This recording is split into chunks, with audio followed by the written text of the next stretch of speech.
السلام عليكم ورحمة الله تعالى وبركاته.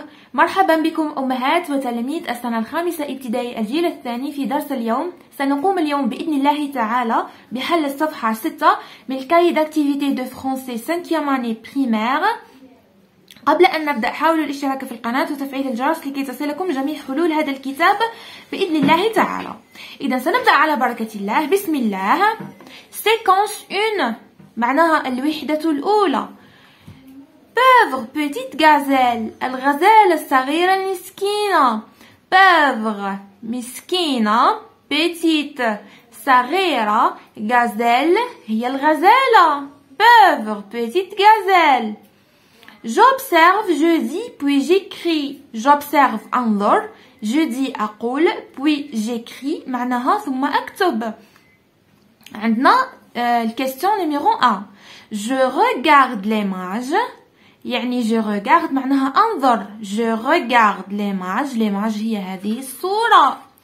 je regarde l'image puis je réponds aux questions، ثم أجيب عن الأسئلة. عندنا هنا مجموعة من الأسئلة. إذا راح نبداو بالسؤال أ. que font les gazelles؟ que font les gazelles؟ ماذا تفعل الغزلان؟ إذا ماذا تفعل الغزلان هنا؟ إذا les gazelles broutent، ترعى، court، تجري، saute، تقفز. broutent ترعى، court تجري، saute تقفز. إذا ماذا تفعل الغزلان هنا في الصورة؟ إذا الغزلان ترعى. إذا سأختار بروت، ترعى، بروت، les gazelles broutent. question B. combien y a-t-il de gazelles dans la photo؟ يعني كم من غزالة توجد في الصورة؟ إذا راح نحسبوها مع بعض يا تلاميذ. إذا عندنا 1 2 3 4 5 6. إذا سنعيد العد باللغة الفرنسية. إذا 1 2 3 4 5 6. إذا نأتي إلى هنا يا تلاميذ ونكتب إليا 6. إذا نكتبها كتابة. أن الجكتيف كنت قريته في كتاب القراءة يعني كتاب الدروس. إليا 6 غازيل. إذا نكتبوها 6 لكن في النطق ننطقها سي. إليا 6 غازيل.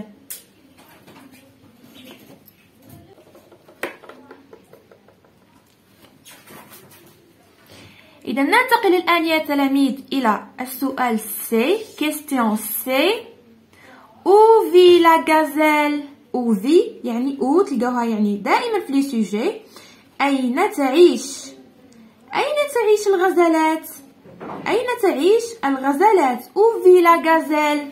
en mer، dans le désert، sur les arbres. en mer كما تلاحظوا هنا يا تلاميذ في البحر.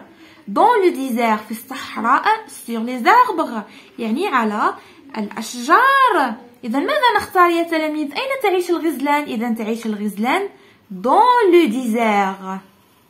dans le désert يعني في الصحراء. تعيش الغزالات في الصحراء. إذا ننتقل يا تلاميذ إلى السؤال الثاني أو التمرين الثاني. je dis puis j'écris pourquoi la gazelle est-elle mon animal préféré؟ معناها je dis أقول ثم أكتب لماذا الغزالة هي حيواني المفضل. إذا هنا راح نكتبوا فقرة صغيرة ونتكلموا فيها يا تلاميذ لماذا أختار الغزالة كحيواني المفضل. إذا بالنسبة للأمهات اللي راهم يتبعوا فيها كذلك الآباء دوك نعطي لكم طريقة هكذا باش يعني أولادكم راح يقدروا يجاوبوا بكل سهولة. إذا تابعوا معي يا أمهات كذلك التلاميذ. إذا ماذا سأكتب هنا؟ إذا سأكتب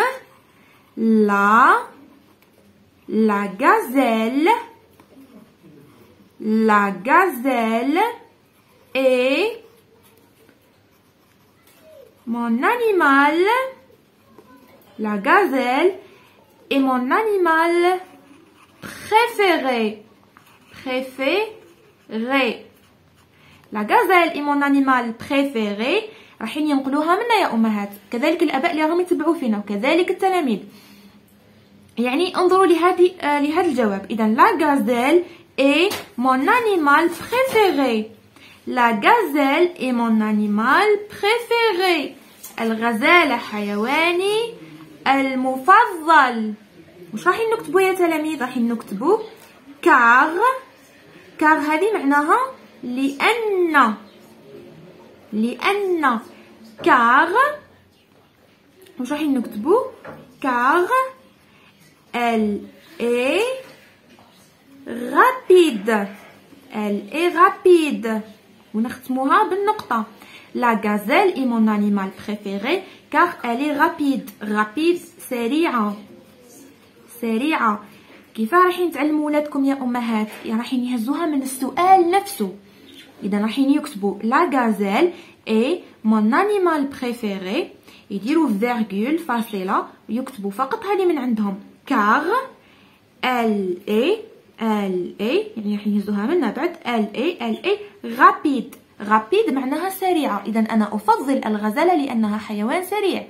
يعني نتوما يا تلاميذ تقدروا تبدلوا كلمة غابيد، تقدروا ديروا جولي جميلة، تقدروا ديروها جونتي ظريفة، إذا إلى آخره.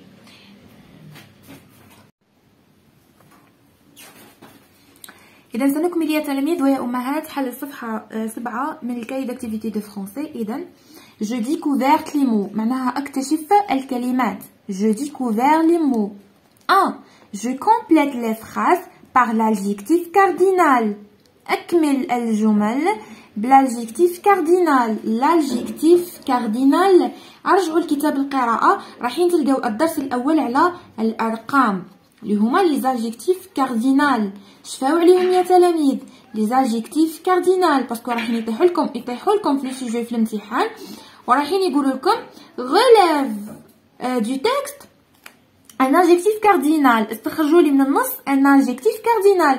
لازم تعرفوهم يا تلاميذ، على الأقل أحفظوا من 0 إلى 10 بالفرنسية. أحفظوا 1 2 0 1 2 3 4 5 6 7 8 9 10 كتابة يعني شفهيا وكتابيا. Je complète les phrases par l'adjectif cardinal. هنا واش عندنا؟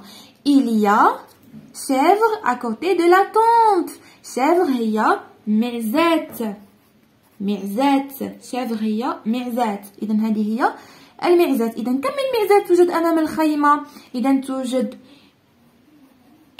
وحدة لكن بما أنه المعزات مؤنث راح نضيفو الأو. une chèvre. إذا معناها واحد، كي تعود مؤنث راح نضيفو لها الأو تاع الفيمينا. une chèvre à côté de la tente. il y a une chèvre à côté de la tente. le drapeau algérien a couleur. إذا combien de couleurs dans le drapeau؟ إذا عندي الأبيض الأحمر والأخضر. alors بالفرنسية 1 2 3. le drapeau algérien a 3 couleurs. 3 couleurs. un chameau a bosse. هي هذا الانحناء اللي يوجد في الجمل. إذا هذا الانحناء كم من انحناء يوجد؟ إذا يوجد 1 2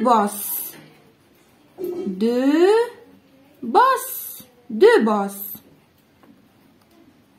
il y a 2 bosses. un chameau a 2 bosses.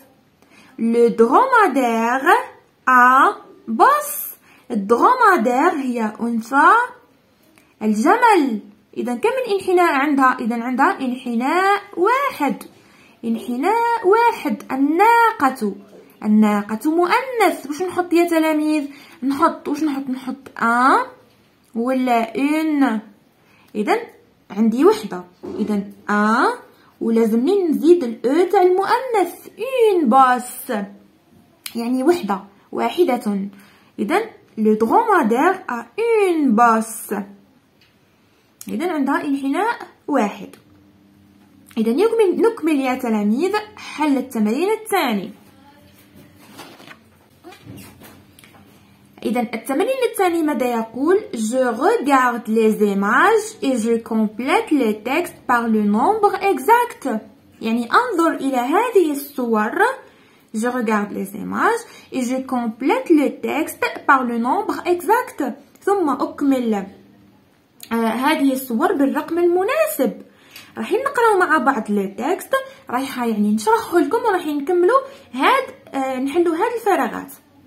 يعني هنا عندنا اوزو، يعني كما درسناكم يعني في الحصص الماضيه، زو معناها حديقه الحيوانات، يعني كنتو درستوها في القسم، حفظوها يا تلاميذ. زو معناها حديقه الحيوانات. كذلك الاباء والامهات اللي راهم يتبعوا فيا، حاولوا انكم تنعتوا لولادكم هكذا هادو لي مو، باسكو راح يصادفوا هادو لي مو في السوجي.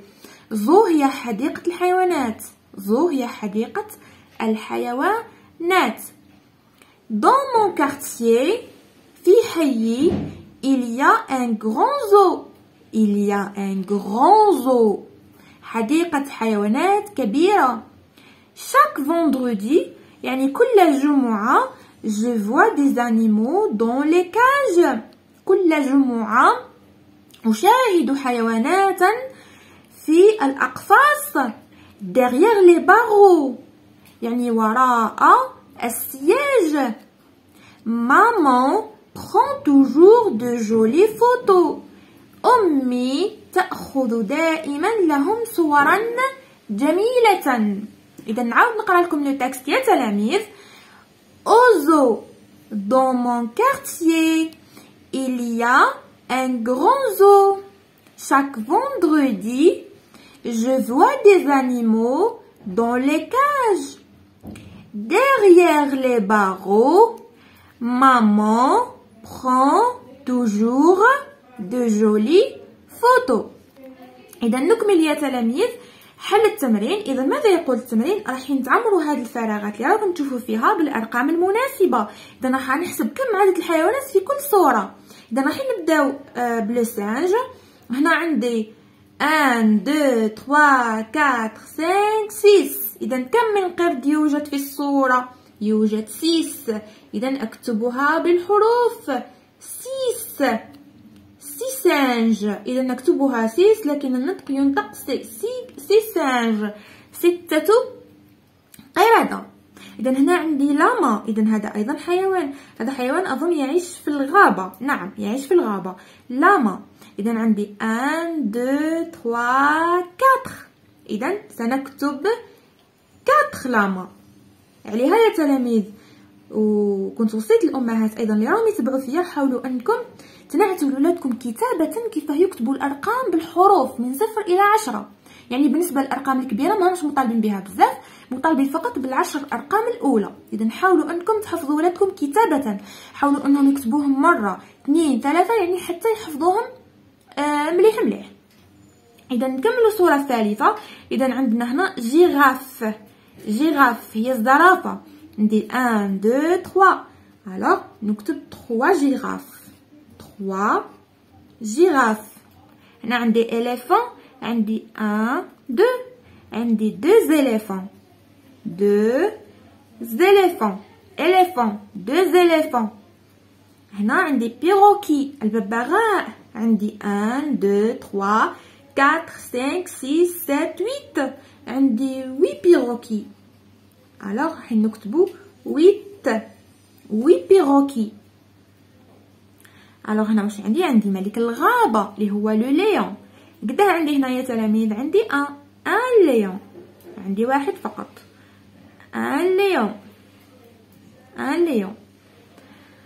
وهكذا يا امهات ويا تلاميذ نكونوا حلينا الصفحه 6 والصفحه 7 من الكاي داكتيفيتي دو فرونسي 5 اني بريمير، لكي تصلكم جميع شروحات هذا الكتاب بشرح مفصل وبسيط كذلك باللغه العربيه، هكذا لكي يفهمني الامهات كذلك التلاميذ. اذا حاولوا الاشتراك في القناه لكي تصلكم جميع حلول هذا الكتاب باذن الله تعالى. والى فيديوهات اخرى ان شاء الله، واي استفسار اتركوه لي في التعاليق. والسلام عليكم ورحمه الله تعالى وبركاته.